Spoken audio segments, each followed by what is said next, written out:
Thanks for your support as a channel member, Marius Hegley. Well, this is fancy, a Bourne episode in the 4 o'clock slot. What will they think of next? We've been promoted.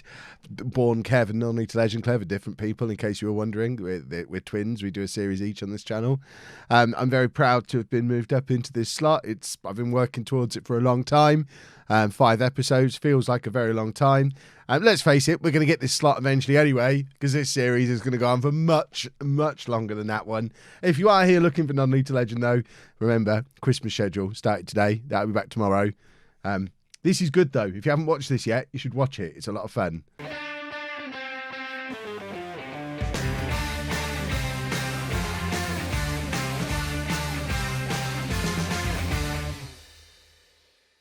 Hello and welcome to part 6 of the Bourne Legacy. I'm Kevin. Coming up on today's episode, we have 2 league games for you. Away against Bugbrooke and at home against promotion rivals St Andrews. We are pretty much guaranteed promotion though, but that's not the big story of today's episode. The big story is that transfers are starting to happen. By the way, that's what's happened since you were last with me. We got ourselves knocked out of the FA Vars and then continued winning lots in the league. So promotion is a foregone conclusion. As you can see, we have the joint top scorers in the division, though. Jeremiah Maja and Jafet Mata, both on 24 goals apiece. Because we didn't start this. The game started this. The other managers started this. We've all started nicking each other's players. So Blackstones were our closest rivals for the title. So I just thought I'd take their striker away. So we took him away. He's not as good as what we've already got. Star rating wise, not as good as Morris, Matta or even Dolby, but he was scoring all those goals for them. So it doesn't matter if he's scoring for us as long as he's not scoring for them. I'm a monster. But everyone else is being a monster too. As you can see, there are current offers in for Chris Winterton, our goalkeeper, Liam Francis, Chris Shuker, Donovan Simmons are all currently under offer from other clubs. If we have a look at our transfer history, we know Milligan has already gone, but obviously those 4 could be in very real danger of going. I think we have already replaced the 4 of them. We've kind of tried to get in ahead of it. We've signed Wade Joyce is a new central midfielder who's come in. We obviously got Maja to come in. Jefford is a new centre-back who's going to come in, probably as a replacement for Francis. In fact, the Boardman was under offer as well, but he turned down a move somewhere else. So we actually signed 2 new centre-backs. Bailey came in as well, so I thought we were losing both Boardman and Francis. We've also lost a couple of players to injuries, so ended up releasing them. Will Marsh, who had been doing very well for us, got an injury, so I released him because we couldn't afford to keep him around. He is now fit again, but doesn't want to come back, the monster. Bevans has gone because we weren't using him. Same with Collis. Tom Byrne is another one who picked up an injury, so we ended up having to release him, despite the fact he had been a very good player for us this year. We just can't afford, with the budget that we've got, to keep players around if they're not going to be playing. Even though we're obviously not paying them if they're not playing, this wage budget still allocates a portion of what they would be getting. It's complicated, but I don't like the way it works out. Non-contracts on wage budgets, it should just do it based on what we're actually paying. It doesn't. So when someone's injured, rather than just leaving them there to get better and not paying them like we would in real life, we have to bid them off and bring in a replacement because we're operating on a squad of like 16 players. So I can't bring the replacement in if the other guy's still here, because we got up to like £600 a week on there, and that's a big problem. So Boardman turned down the move. Winterton, Francis, Shuker, Simmons, hopefully they will as well. But as you can see, there's lots of offers in for them. So the merry-go-round, the player merry-go-round has begun. It's only a matter of time. It's only a matter of time before Mata leaves, presumably. But, you know, he's only a winger for us now anyway, because we're playing Maja up with Morris. We actually played Mata at left-back in the last game because he's good there. He's an accomplished left-back. He's only competent on the left wing. I hear he's quite a good striker, but does tend to get offside quite a lot. So we'll go with the guy who scored just as many goals as him and see how we get on. So this is the team for the Bugbrooke game. Could be the final time you see Winterton, Francis, Shuker. Simmons is currently injured, which is why he's not in the squad. We are actually operating on a really big squad at the moment for us. We've got 5 men on the bench, plus another 3 men not on the bench. That is an enormous squad for us. I mean, I'm going to need to release a few of them if the ones who are under offer don't leave, because we can't be having a squad that big. We just can't afford it. So Winterton in goal, a back four of Bevan, Boardman, Francis and Parr, Alderton and Joyce in midfield, Mata and Shuka as our wingers, Maja and Morris up front. We've now got 3 M's as our attackers. We've gone from the M&M attack to what I'm going to refer to as the post-it note attack. If you know, you know. Let's get into... They also make sellotape, I think, don't they? 3M. I mean, I've spoilt the if you know, you know thing, but I need to write that down. Post-it notes on thumbnail, because that's how you get clicks on YouTube. If anyone's wondering, I wish I could get clicks on YouTube. How do I make a thumbnail clickable? Post-it notes. You watch. Right, go out there, carry on from where you left off in the last game, and hopefully our post-it note attack will be incredible. I mean, if we do lose Shuka and Simmons, who have been our 2 wingers for a little while, and we have got the new guy whose name escapes me, who's not even on the bench today, who we brought in to replace Bourne, I think I'll just release him and go to a 4-3-3, although we probably would need to sign another central midfielder to do that, but just go Mata, Morris, Maja up front and just really try and overpower teams, because we've got the 3 best strikers in the league. Certainly the 2 joint top scorers, plus Morris, theoretically, star rating wise, is better than both of them, even though he doesn't necessarily show it very often. Although I talked smack about Morris in the last episode, and goodness me, did people tell me off for it. I know he had a good rating in the match, but he's a striker. I want him to score 30 goals a season, or I'm not interested. Right, Parr plays the ball forward for Maja, who nods it back to Joyce, out wide to absolutely nobody there. Morris does end up picking it up, and Shuka, potentially, he's our captain, but potentially his last game for the club, plays it into Mata, and Mata pulls ahead of Maja as top scorer. It doesn't matter that we're playing him on the... Doesn't matter that we're playing him on the wing. He's going to score goals anyway. 31st goal of the season for Japhet Mata, and now Maja needs one to catch up with him, because otherwise I've brought his young rival in and ruined him, even though I'm playing him up front at the expense of Mata. Look, the 2 of them celebrating together. They love the fact that they're now all part of the same team. Francis, now potentially the final game you'll see Francis. It's a poor free kick. I won't miss that. That being said, we don't really have another option at centre-back. Parr or Bevan are going to have to go across, because remember, we have our 4 centre-back defence.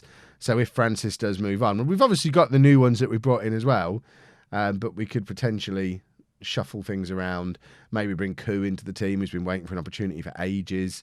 Mata could go back to left-back, which would be insane to play our top scorer at left-back. Here is Maja, though, and he's drawn level with Mata again. This is going to be a lot of fun for the rest of this season. We have, like I say, we've got the 3 best strikers in the division, and I'm very much enjoying it. And it's one of my favourite things about managing at this level as well, because you don't get this in the Football League. You can't get to, where are we, February, March, 10 games from the end of the season. You can't just take your title rival's top scorer off them with 10 games to go in the Football League. You can in non-league. It's loads of fun. Oh, goodness me. I am happy with your performance. Keep it going. It's to me, the rest of this season now is just a competition between those 2 to see who can score the most goals. I almost feel like it would be fairer to take Morris out of the team. And I know we've talked about it before, but play the 2 of them up front together to give them both a fair crack of the whip. Because if we're playing Mata out wide, then Maja's going to get more opportunities. And Mata's our boy. He's got all his goals for us. Maja got the majority of his for Blackstones. I think that was actually his first goal for Bourne, the one that he's just scored. So I'm either going to drop Morris, or I think I'm more likely to go to that 4-3-3, especially with Simmons and Shuka looking like they might be on their way out. I mean, Shuka could drop back into central midfield anyway, and Simmons could just go. I mean, Simmons is a striker who we've been playing out on the wing all season anyway, so Simmons could just be our bench warmer and release Dolby. So there's certainly a variety of ways we can accommodate 3 strikers. The only thing is, our system that's been working so well all year has been the wing play system, and you can't really do wing play if you don't have any wingers on the pitch.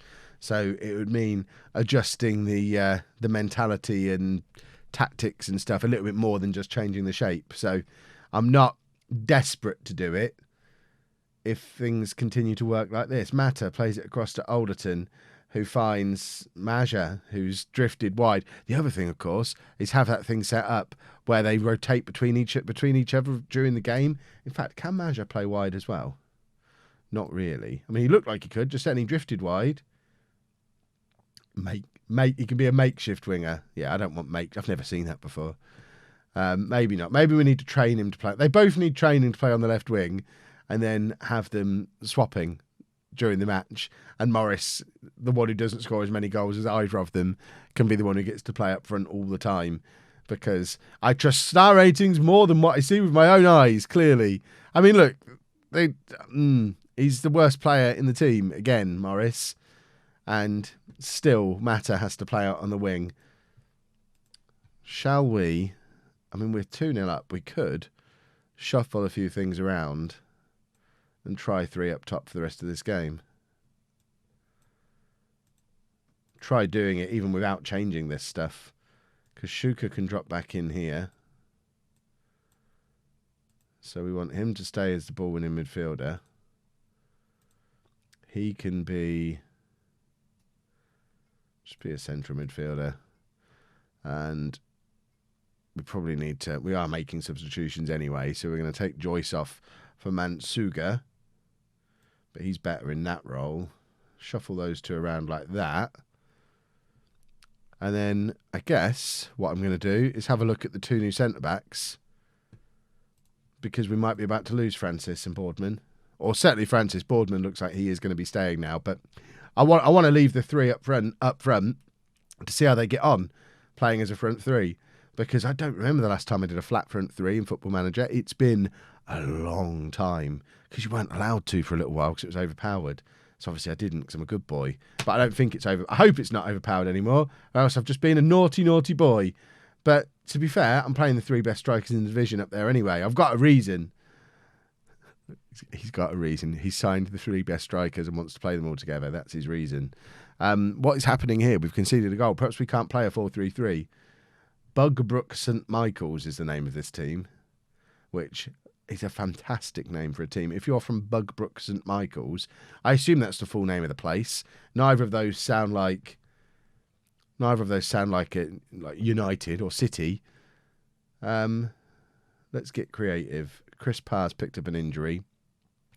He wants to make sure he doesn't get too injured because otherwise he's going to get released. They're the rules. He's watched several of his mates get released for getting slight knocks. Right, here's Maja playing it to Morris. Mata is in space if he can find the cross. He does. There is Mata. And Mata goes back ahead in the goal-scoring charts with his 32nd goal of the season. But arguably even more important than that, we just saw the front 3 work well together. There's Maja. Plays it out to Morris. And then Maja's still all the way back there, look, but there's Mata to tuck it away. The post-it note attack has just combined beautifully. Some kind of pun about sticky or notes. Take note! Oh, goodness me. Morris is in again. He's got both of them lined up now, but he wants to go it alone. Mata's there for the... What? Presumably he was offside because he's Mata, but it would be nice for the game to tell me rather than just stopping the highlight when he had an open goal. That was bizarre. I think is this game over? Apparently not. Do we not have watches? What is happening here? The whole game's gone crazy. You're filling for time, are you? Time wasting when you're 2 goals down and the ref's got the whistle in his mouth ready to blow. Well, apparently he hasn't. There we go. We finally do get the final whistle. Team talk. Good win. Well done, gentlemen. I am tempted to play the post-it attack all together for the St Andrews game. Well, that's a problem. We've lost the best goalkeeper in the league, who's gone to play for Westfield, who are in... I mean, I don't even know. Has he gone up like 2 leagues? Is that tier 8? So I guess I can understand why he's gone. Have they given him a proper contract? No. Should we try and sign him back? We need a goalkeeper. And now they're trying to... That was Westfield. Now Westfields are trying to sign Francis. There's offers coming in for all of our players. Do we even have a goalkeeper now? McGovern is 16 years old. Okay, we need a goalkeeper. We don't have time to scout one, so I've put an offer in for this guy. He's in the Media Dream 11. We'll try and sign him. We've got most of the rest of the Media Dream 11 playing for us already, so we may as well go and... Who is... So Jerome Wright, who is our reserve... I'm about to release him. He's in the Media Dream 11 in a position he doesn't actually play. Jefford's in there as well. I mean, we've got all of the... We may as well just try and sign them all. But yeah, I guess he's the goalkeeper we're going to try and bring in. I don't know if we've got anyone else. We'll offer all these trials. Are any of these goalkeepers? I don't think they are. We need an emergency goalkeeper. Quick. One of those players we just brought in on trial is called Fortunate Sitol. Stop it. He looks good. We're going to try and sign him. We're never going to talk about his name. Well, we haven't been able to bring in the new goalkeeper in time for this match. So young Charlie McGovern is about to make his debut for us in a match that can secure us promotion. As you know, I'm not a mathematician myself, but the media just said if we win this, we get promoted. So I guess that's right. Liam Fitzpatrick is now up there with... I'm tempted to just bring him in as well, because I want the top scorer in the division, and I think it's unfair that other teams might have such a man. So we are going with the 4-3-3 for this game. We've tweaked the tactics a little bit. It started off as a wing play system, but I've taken out all of the stuff that makes it go down the wings. So I've narrowed it down a little bit. I've avoided distribution to the flanks and focusing down the wide areas. So I'm not sure if it's going to work. I'm hoping we're just going to overpower them with our three strikers, and it doesn't really matter what's going on anywhere else on the pitch. We're about to see, I guess. So it's McGovern in goal, a back four of Bevan, Boardman, Francis and Jefford, making his debut at right back because Parr got injured in the last game, not yet fit to play. Shuka, Alderton and Joyce in the central midfield, and then Mata, Maja and Morris, the post-it note attack, up front. Right, here we go then. Let's get in there and just score lots of goals. That's what we're looking for. If we win today, we can secure promotion. That would be sensational. Let's passionately say that hasn't motivated anybody. Do you not want to get promoted, you silly gooses? We've got a goal difference of 66. That is insane. Let's go and add to that today. I mean, remember, St Andrews are one of our closest rivals. It's not a foregone conclusion that we do win today, especially because we've got a 16-year-old making his debut in goal and we're playing a new system that we've never played before. So there's every chance St Andrews, as one of the better teams in this division, do come here and beat us, which would be upsetting and theoretically only delays things because we should have that new keeper signing any day now. And if this system doesn't work, we'll just go back to the one we know does. So we'll get promoted either today or in the next couple of matches. Shuka's got himself sent off there, hasn't he? So we're going to go to a 4-2-3 and it'll all be fine. Ridiculous. He's our captain. And that's probably that is now the last you'll see of him, I imagine, because he'll go and sign for someone else now. Should we just do long ball? Just ignore the midfield completely and just lump the ball over the top for those three strikers to get onto. Don't even want to be overlapping anymore. Just over the top, pass into space, extremely direct. We're just going to kick it to our strikers. That's the new plan. And it's going to be a lovely plan. Let's be passionate about it. We're going to lose this game, aren't we? Because I've decided to get silly and fiddle with stuff that I shouldn't be fiddling with. But remember, when we've had men sent off before, and it does seem to happen quite a lot, we do tend to have a two-man midfield because we'll go to like a 4-2-2-1. So we'll keep the wingers in and we'll just sacrifice a striker. So it's not that unusual to do what we're doing. Mata now trying to get past his man, can't quite get there. And St Andrews trying to attack, but Boardman keeps control of it. There's your beautiful long ball forward from Boardman. Morris is offside, but that's exactly the kind of attack we're looking for now. We've gone full non-league, boys and girls. It's all about the long balls forward to those three deadly strikers up front. Jefford now, lump it over the top. That's what he does. Don't worry, this isn't going to be how we play forever. This is for today. It's to get a job done today. Lump it over the top. Get them lads chasing it. We're losing. I can't believe I'm messing this up. I've got to remember we've got a kid in goal. Probably playing his only game he'll ever play for us.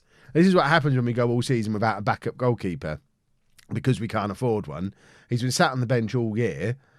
And, not ideal to have to bring... Winterton has really done the dirty on us there by leaving when he has. Could he not have just waited a week, secure promotion, and then go where he wants, do what he wants? It doesn't matter if we lose every game after he's gone then, but at least let us secure the title first. Enjoy the celebrations. Get yourself... I'm not if he thinks I'm posting him a medal, he's got another thing coming. Rascal. McGovern's nervous and frustrated, understandably. We're all a bit nervous and frustrated. Winterton has caused us problems.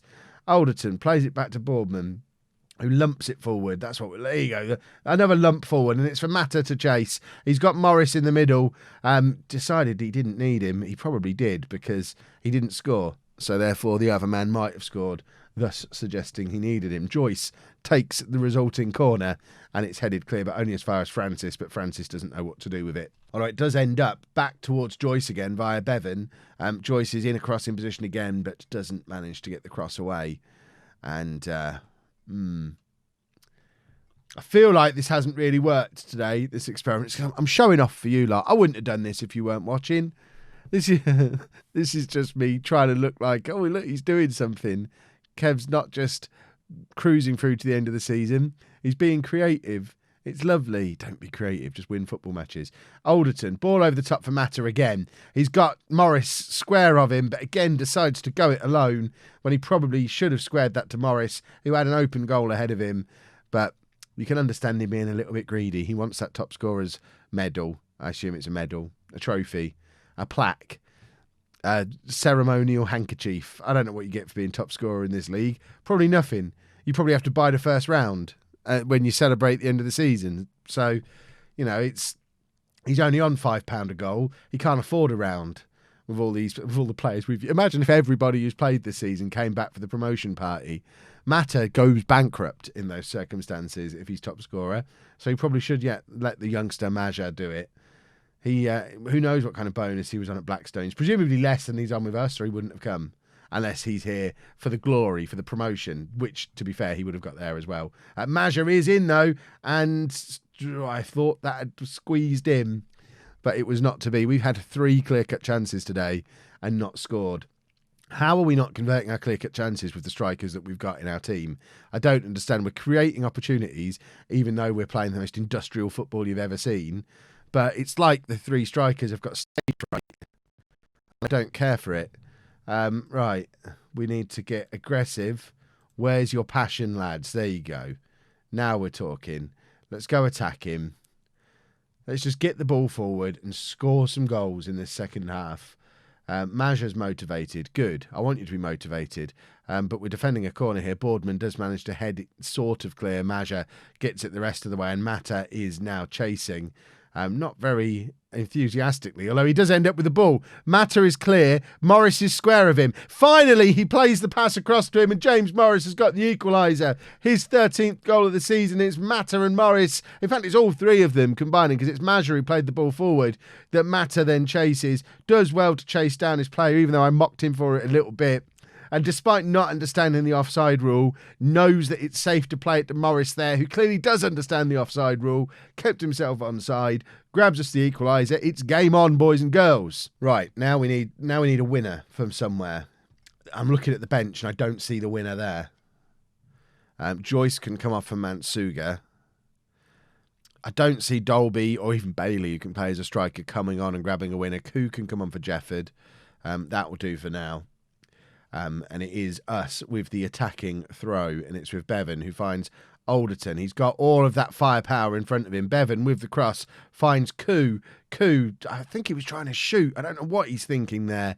Mantsuga, though, picks it up again. He does cross, which is what the first guy should have done. Mata straight at the keeper. Got to do better with that. 5 clear-cut chances now and still only scored the 1 goal. Dolby is going to be coming on in a minute. I just don't know who for. Maybe for a defender. We'll go 4 up front. What's the worst that can happen if we go to 4 strikers? Why is nobody chasing him down? We've just shown through Mata the impact that chasing down a dawdling defender can have, and their keeper was dawdling with bells on there. But there's your ball over the top for Mata to chase, and once again we've got Maja and Morris in the middle waiting. Morris is there and Morris scores, and that could be the goal that secures us the title, secures us promotion at the first time of asking. It's a 14th goal of the season for James Morris. We've twisted the tactic around on its head to accommodate Maja, and today we've not needed him. It's been Mata and Morris combining for both goals, and now we do need to make a more sensible substitution, I think. Maja's going to come off. We're going to bring Bailey on for him, and we're going to go defensive. We're going to do that. But mainly because we don't have anyone who can play in between. Nobody can really play in that midfield. I'd like to bring Joyce back on and go to a 4-3-2, but apparently that's not an option. So in the circumstances, we'll bring him in there to act as a stopper in front of them. We're going to drop down to balanced, and we'll just go with 2 up top, 5 at the back, and try and secure the title. Mantsuga now with the corner, ends up with Alderton, back to Mantsuga again. Cross comes in. Morris is hovering around in the area looking for a hat-trick, but it doesn't end up anywhere near him. The advantage of Bailey coming on is if St Andrews do score again, Bailey can just go up front into the spot where Maja was hanging out before. We can go back to that system, which is why he came on rather than, I don't even know who the other option was. Oh no, Dolby was the other option, wasn't he? It would have just been a striker, no flexibility. We needed to defend the lead a little bit, which we're not really doing. Somebody get a tackle in, please. Oh, they've hit the crossbar. Come on, just let us win the league. Let us win the league. I don't know what shout to do in this situation. And there's your ball forward again. Maybe we should be turning long balls off at this point because we've only got the 2 of them up there now. Maybe that makes a difference. I don't know. Koo lumps it forward. Morris is trying to chase. Morris gets there. Morris is in. Mata is square of him. Morris goes it alone, completes his hat-trick. 2 episodes ago, I wanted to get rid of him, but James Morris has just got a hat-trick to win us the league. Or at least secure us promotion. I don't know that it actually wins us the league. I don't know how promotion works, but this should be enough for promotion. That was excellent from Morris. He could have squared it to Mata. Instead, just decided to finish off his hat-trick, and he did it with aplomb. We're going to drop down to cautious. We're going to drop a little bit of praise, and we've got promoted, boys and girls. Mata's in now to try and grab himself a goal. He doesn't manage to. Who cares at this point? It doesn't matter. Doesn't matter. I've got to stop saying that. Why am I saying that so much? Just because Mata exists. Do I always say doesn't matter a lot? I don't think I do. Mantsuga with the corner. Doesn't end up anywhere near a Bourne shirt. Boardman collects. Cross comes in again. Obviously not good enough to justify showing us the rest of the highlight. But we've won the... I don't think we have won the league, but we've won promotion. So let's passionately say that was... it was a great comeback. Even more important than securing promotion, the comeback was awesome. But, so we've won promotion, but not yet won the league. So we need one more win to win the league. We're going to do that off camera, I think. We will come back for the last couple of games of the season, as always, just so you can see what's left of the squad at the end of the season, who finishes as top goal scorer, that kind of thing, who we signed in goal. But we're probably going to win the league in the next game. I don't think you necessarily need to see that. If by any chance we get to that Blackstones away game and it's not already secured, I might show you that one. But in all likelihood, we'll come back in a couple of days for Huntingdon and Melton to finish off this first season and start preparing for life in the United Counties League Premier Division, Tier 9, where we're going to be next year. If you've enjoyed that, please make sure you leave a nice big thumbs up on there for me. Subscribe to the channel for daily Football Manager videos. And thank you very much for watching.